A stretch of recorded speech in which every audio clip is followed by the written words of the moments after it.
Hey everyone, it's Jared from Effortless Qigong. This is my third time trying to go live here today. I'm in like a kind of a shared space. People are coming in and out, so if someone comes in, I will end the live stream again. I'll have to try again maybe later today. But I think I have maybe 10 minutes, hopefully, before anyone comes in. So I'm going to show you guys 3 simple Qigong techniques you can do in the morning to clear stress, boost energy, and feel more grounded and stable.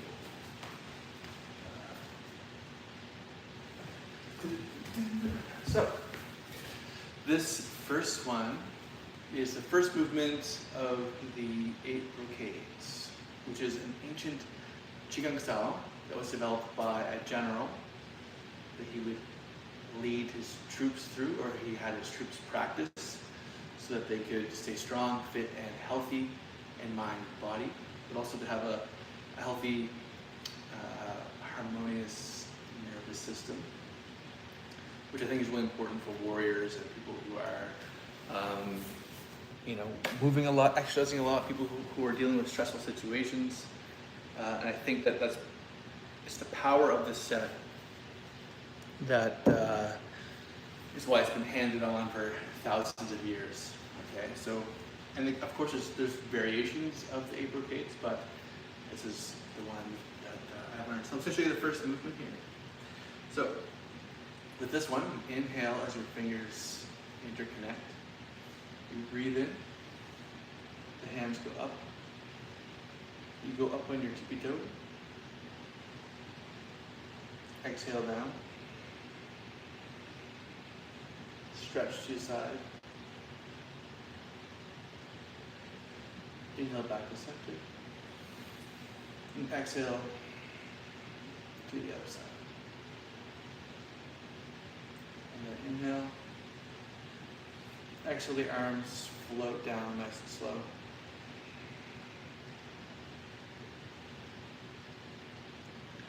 And then we can do it again. So inhale, fingers interlock. So breathing in, the hands float up. Raise the bubbling springs. That's the point at the bottom of the foot. The kidney meridian. Go up on your feet here. Exhale. Actually, the feet come down to the ground, and then you go to the side. Breathe in, and then exhale to the other side. Really, really enjoyable stretch. So then hands float down. I like this movement because it really brings up that water chi, the kidney chi, and there's that stretching of the sides, the spleen and the liver, the kidneys. So it's a good flow, but also feels really good. So here, interlace the fingers, breathing in. The hands float up. Come up on the front part of your feet. Then you exhale, the feet come down. Stretch to one side, feel the stretch on the side of the body. And then inhale back. And then you exhale, stretch to the other side. And back to center. Then exhale, hands float down. So that can be a really great movement to do in the morning, but also if you've been sitting for a long period of time. We want to stretch the sides of the body. We want to lift the feet up, and that helps energy to move and to circulate. And that's like a really simple movement you can do. In other terms, it's going to feel like clearing stress, clearing brain fog, and feeling more grounded. What are some of the comments here? Wait, can I copy you? You sure can. What are you asking, if you mind? I'm not asking, I'm sharing. Okay, so what's next here? Here's another Qigong movement that you can do in the morning. What I like about this one is that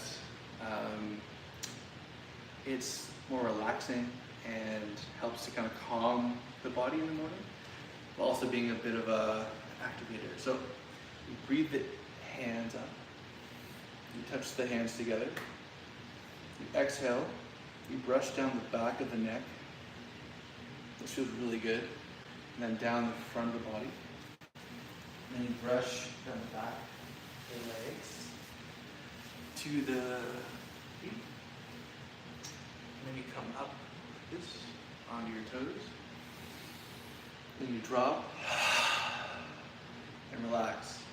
And you take a few breaths here and you tune in. Relax through your body. Relax the face, the shoulders, and the hands.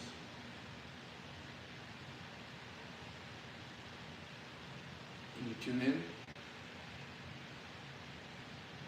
And then you do it again. So breathe in as hands float up. Touch palms. Exhale. Brush down the back of the neck. Down the heart. Down the back. Inhale, hands float up. On your tippy toes. And exhale. You drop and relax. Relax the neck and shoulders down to the hands. And let the blood circulate, the chi flow.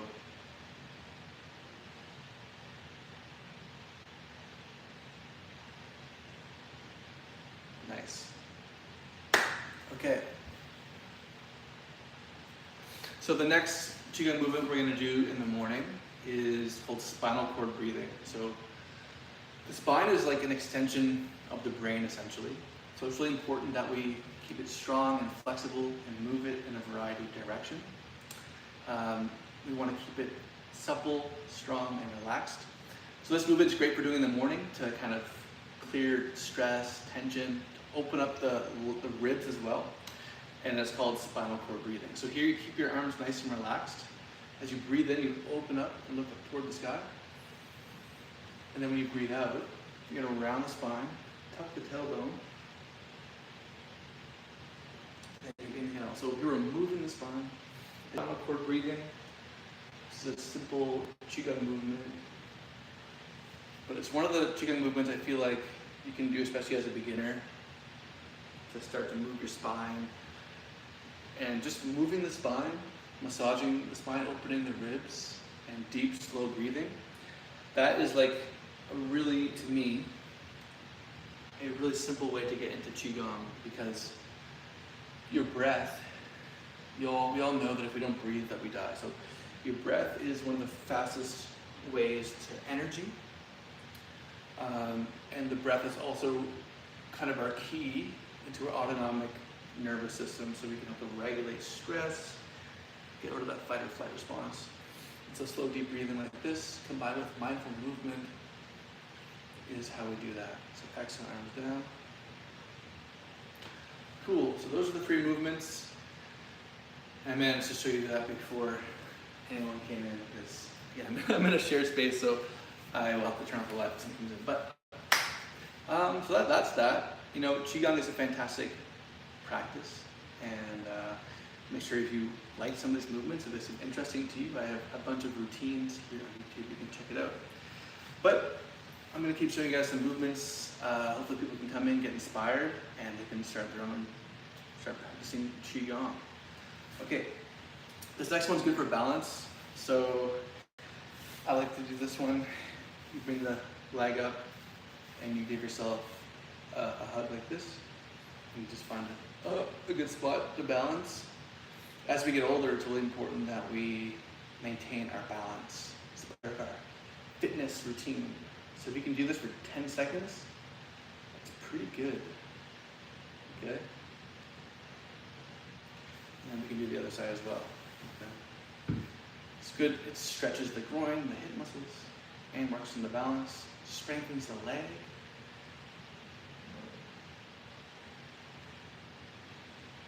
And then, that's good. And then what we can do, if your balance is that good, you can bring leg across, knee up and over, and down. So this one works in the balance, but also the flexibility of the hip, groin, and it opens up the gates. Because when we have excess tension in our joints and in parts of the body, from a Qigong perspective, that's blocking the circulation of Qi. Tight muscles, tension, creates what's called Qi stagnation in the body. So we want to open up that part of the upper and lower part of the body. So what does that feel like in practice? When you do this, you'll notice that your blood's flowing more smoothly. You notice that sensation of tension or tightness in your lower back. You can feel a stretch. It feels pleasurable. So a good sign that your chi is starting to circulate is you can feel, you can actually feel your energy flowing through your body. It's a subjective experience. It's a lightness. It feels more bright, more relaxed, more open. And it's through doing the practice of Qigong and mindfulness that we build up that experiential understanding of our mind-body system. Like, I feel like Qi isn't great as a belief, but it's great as an experience that you can have through this practice, combined with theory. Makes a big difference. All right, cool. That's a good little move. So here's another one that's really good in the morning to do as well. So you bend your knees, you come down like this, you breathe in, and as you exhale, twist, look over your shoulder, and just take some mindful breaths into that twist. So your hips are back, your knees are bent, you're looking over the shoulder, and as you breathe, you're actually stretching the spine and opening the ribs. So nice and slow.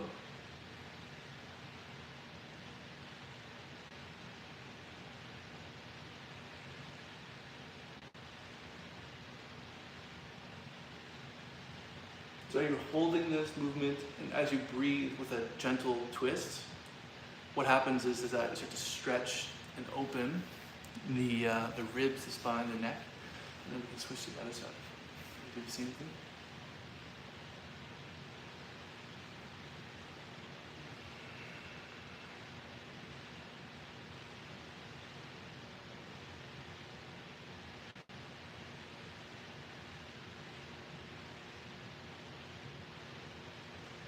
And then once you've done that, you start to shift weight side to side. And you feel that in the hips, lower back.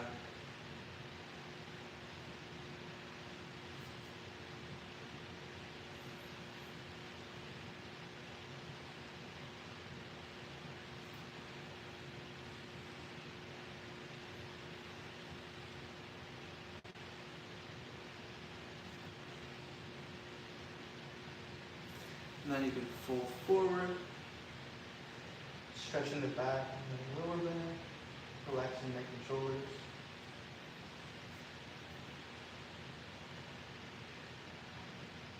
And then if you grab one wrist, pull it in, arm comes up, lengthen, exhale, forward fold. This is full body flow. It's a good stretch, dynamic movement for the whole body. And exhale forward. It's a good workout.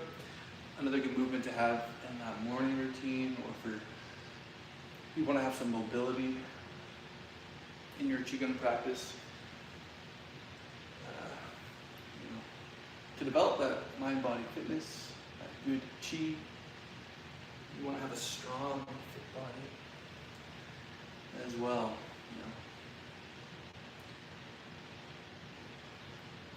Forward. Up. Lengthen. And exhale.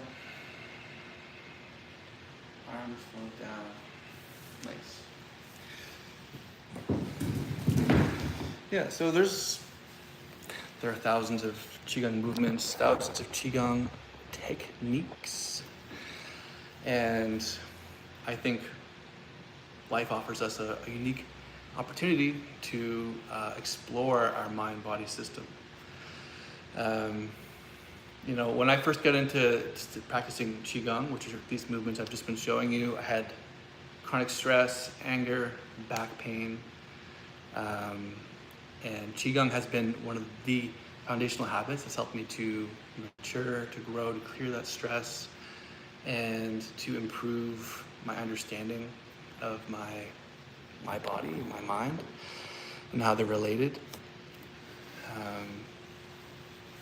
It's amazing, like some days you can feel so stressed or tense, you don't think doing these movements will do anything, but then you do just like 10, 20 minutes, you clear that stress and you feel much better. And yeah, to me, it's pretty inspiring. And so for me, initially, I kind of just thought Qigong, it's mindful movement.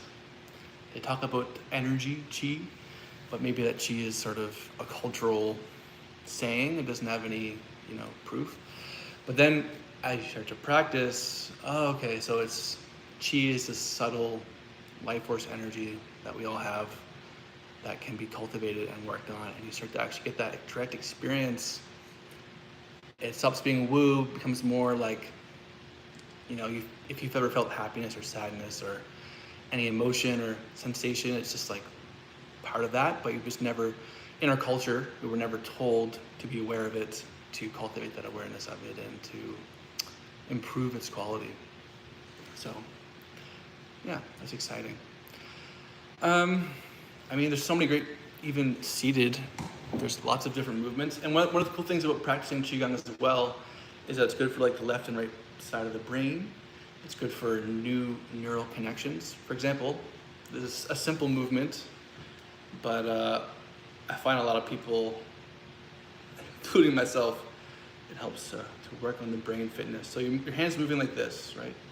You're rotating, and then if you bring one hand over the other, you're now balancing both hands, moving in this coordinated way.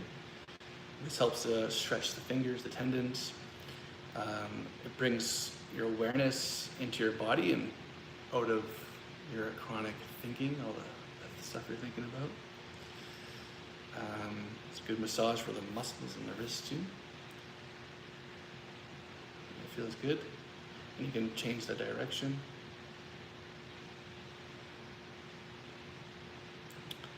The hands are really important energetically as well in a Qigong practice. So you want to massage the hands, keep them strong and healthy.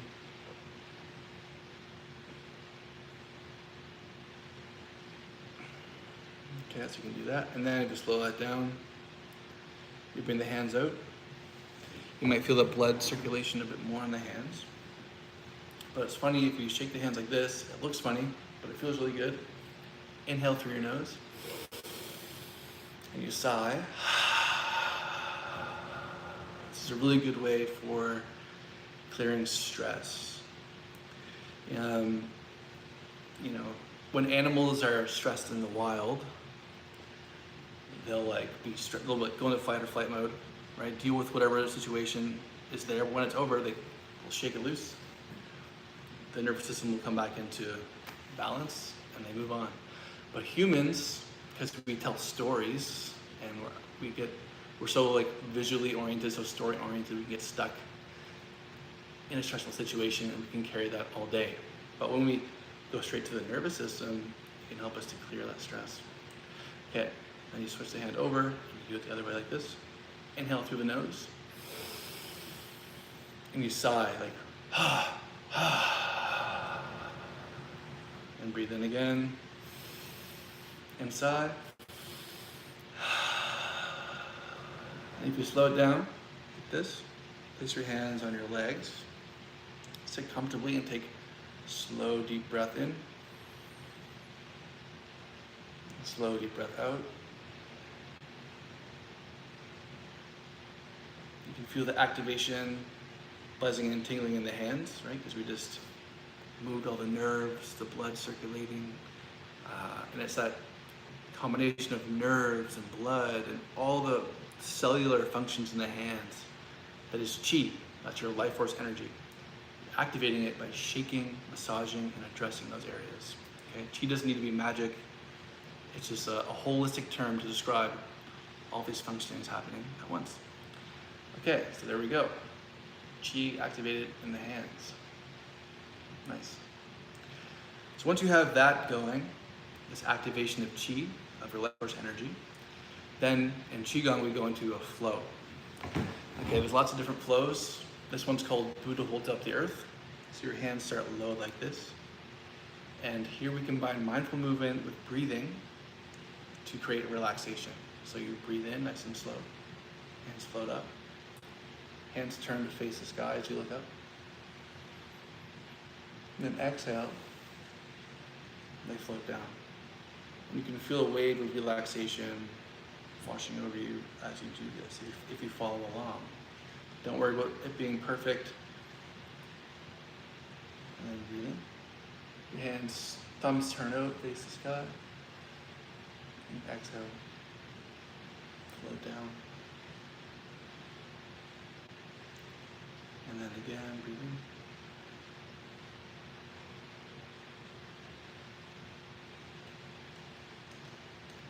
And then exhale.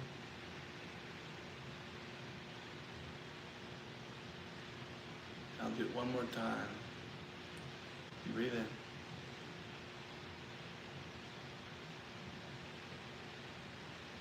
in. And breathe out.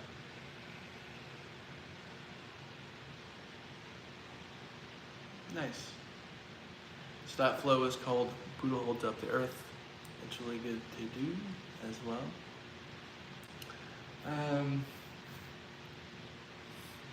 Also in Qigong practice, something that feels good to do. What's fun about a Qigong practice, guys, is you can mix and match different techniques, different sequences of movements for different result. For the most part, from what I've learned, is that Qigong is pretty forgiving and that you can, as long as you're doing things safely and you're not pushing yourself too hard and you're listening to your body, and I think that you return to following professionals on a regular basis, like you aren't just doing your own Qigong practice all the time. But if you have a couple of movements that you like to do, you can mix and match them and kind of make your own thing up, right? Which is kind of fun. It's like if you learn 5 or 10 Qigong movements, you can actually change the sequences that you do them, and you can end up with a bunch of different routines that you want to create. So another technique we can do is knocking up and down the body. So in Qigong theory, the heart is considered the ruler of emotion and desire. And actually, I've been studying some work from the Heart Math Institute. These are guys who've studied the heart for the past 50 years. I think their office is based in Santa Cruz in the United States. And it turns out the heart is not just a pump.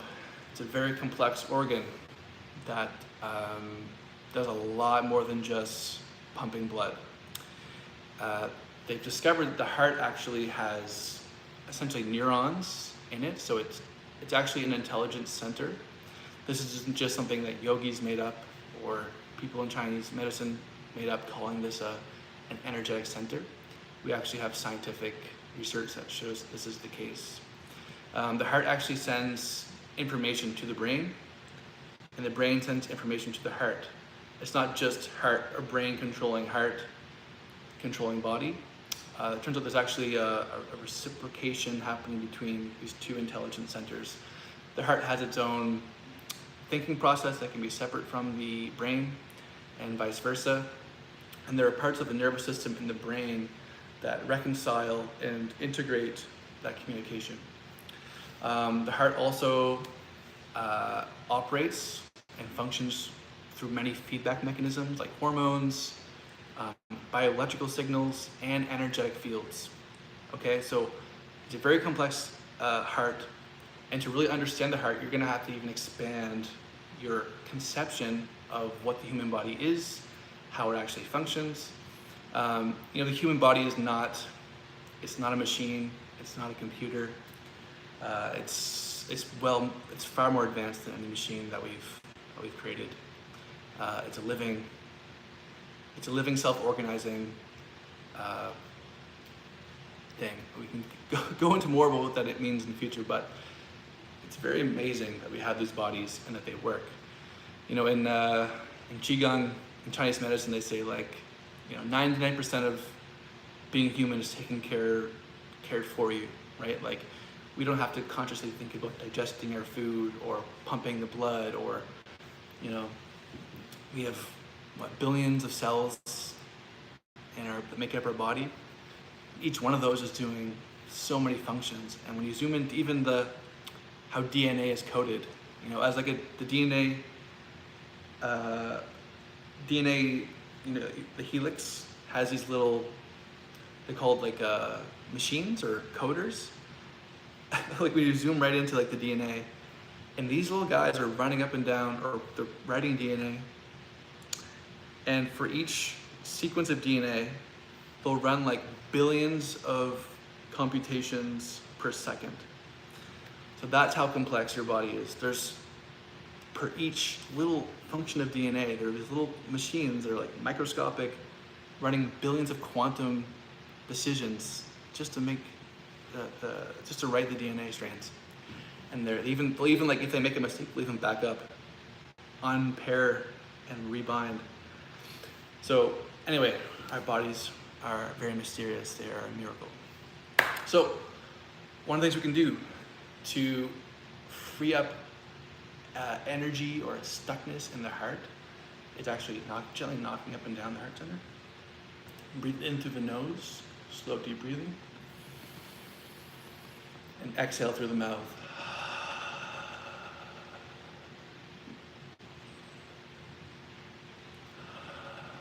I think when you're practicing Qigong, some of the best things to do is just to feel it. Like, do you notice anything? Do you notice when you breathe in, exhale, sigh?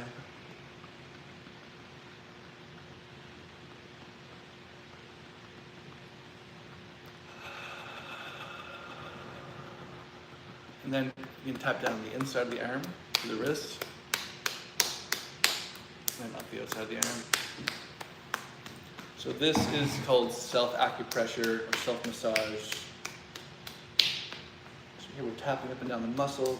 You're actually tapping a bunch of acupressure points too.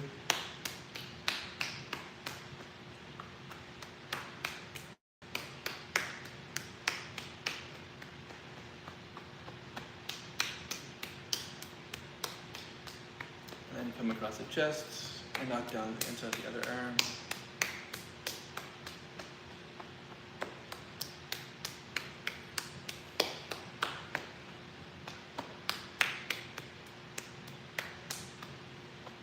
Back. And then you can even knock up and down your lower back, around the kidney area.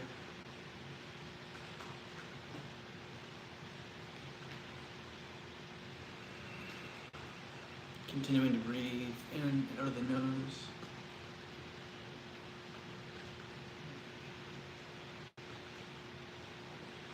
And then you can bring your hands out, tune into the palms.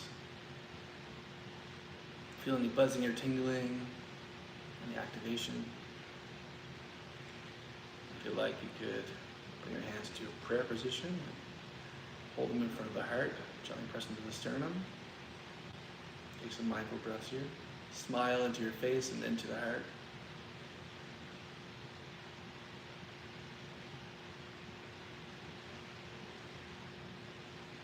The Heart Math Institute has shown that like gratitude, being intentional about how you want to feel, smiling, being intentional with having that positive, compassionate heart. Actually really good for not just how you feel, but actually the physical health of the organ as well.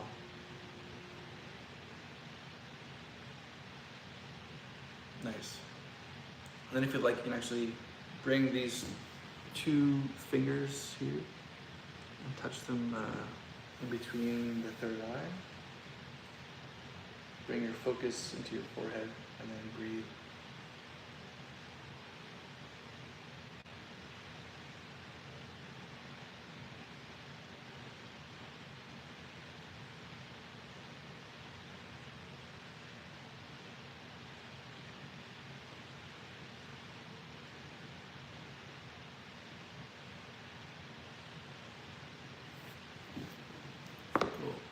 And of course, you can always massage your face. So you start from the middle, coming out and down.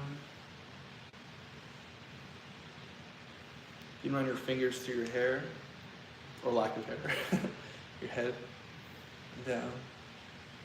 That can feel really nice as well. Nice. And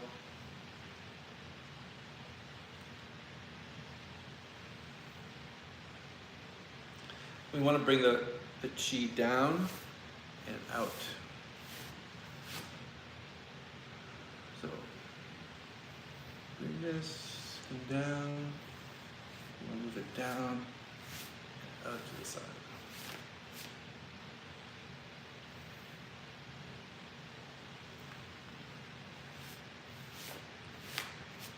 Nice. So again, massaging the face, down, back of the neck, front of the neck.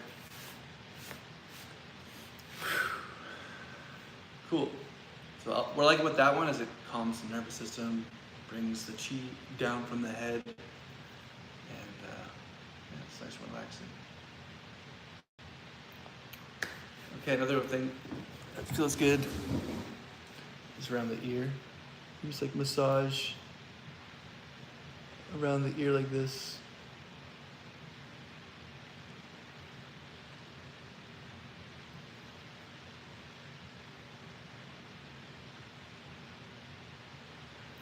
And you can actually massage the ear itself.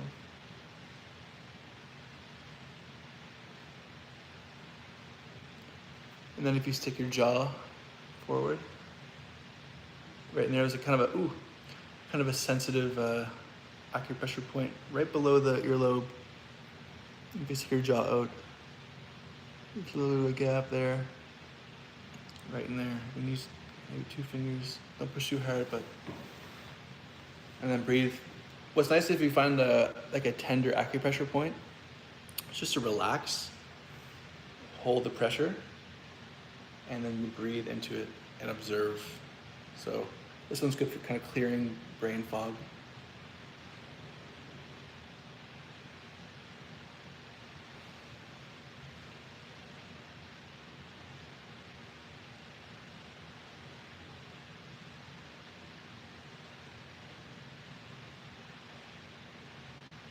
Nice. And you can do the other side. I like it's good to massage around areas too. One of the ways you can make acupressure more potent and more powerful is by activating the area or the body. So like doing a light Qigong practice, 10 or 20 minutes, could be great to do if you're going to be doing some acupressure routines. There are lots of great books that teach acupressure routines, like Potent Points, acupressure for emotional healing as well. Alright, and then massage the ear itself.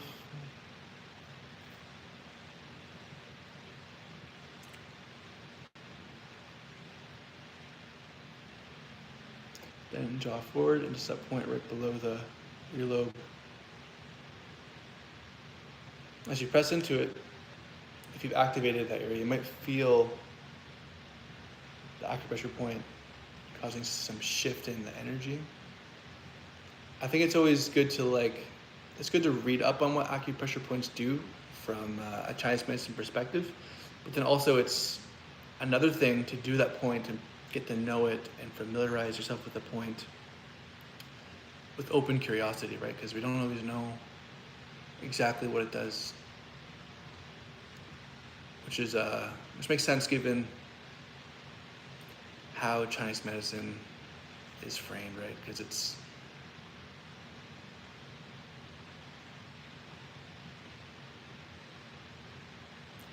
built on observation, and all of our bodies are in different states, so a point might do something a bit different for you one day than another day.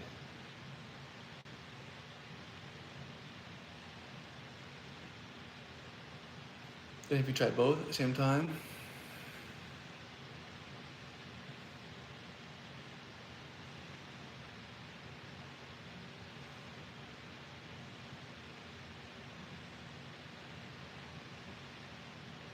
nice.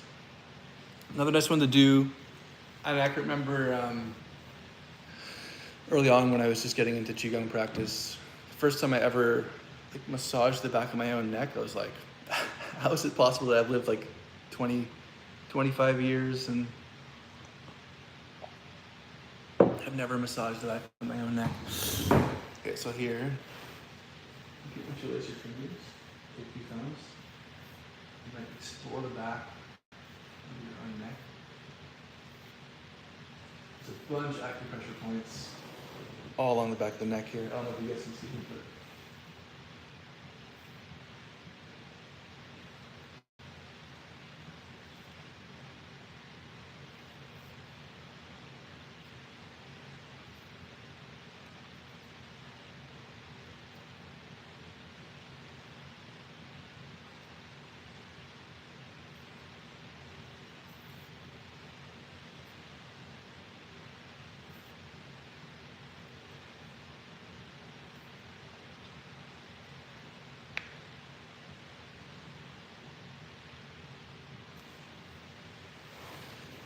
cool. And then it's also fun to explore like the front of the neck as well.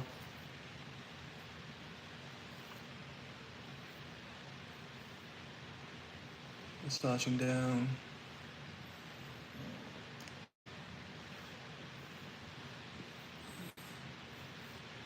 Again, just brushing out.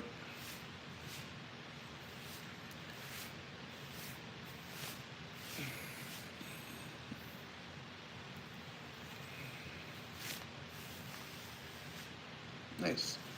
And then I learned this, this might actually feel really, really good after that movement, is you take,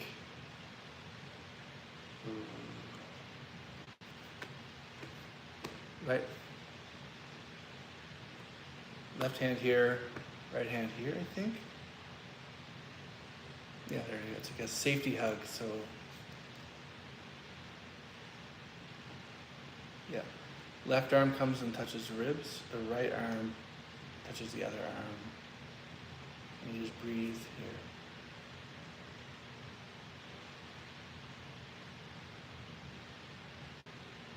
This was new. I did this one in a workshop this week. I've been attending these sauna classes, where we do like 20 minutes in the sauna with some guided breathing and techniques, and then do like a 3-minute cold dip in the ice water. Then you go back in the sauna. Feels very good. Actually, every day this week I went to the sauna because I had some time this week.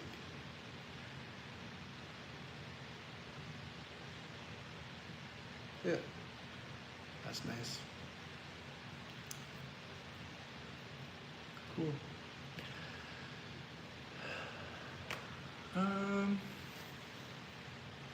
Yeah.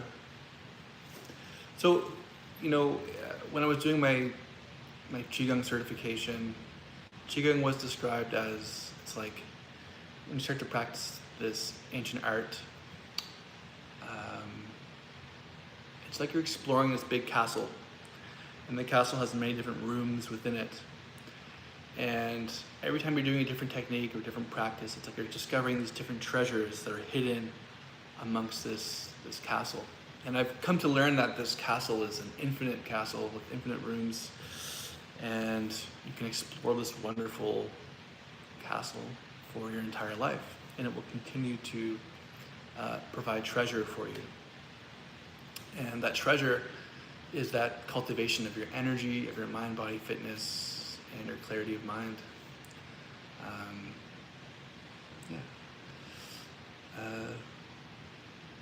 I think Qigong is a fantastic practice, and I think Qigong as part of our wellness routine is really important. Yeah, you know. So if you like these techniques, if they resonated at all with you, I've got a bunch of free routines on YouTube that I've been posting over the last couple of years, and I'll continue to post more free routines in the future. And this year, my focus right now is I'm gonna continue to study and practice Qigong. I'll continue to release content when I can. I also recently created like a 5-day Qigong for less stress series, and I'll be posting more about that in the future. But that's on my Effortless Qigong Elevate video library app. So I'll talk about more of that later.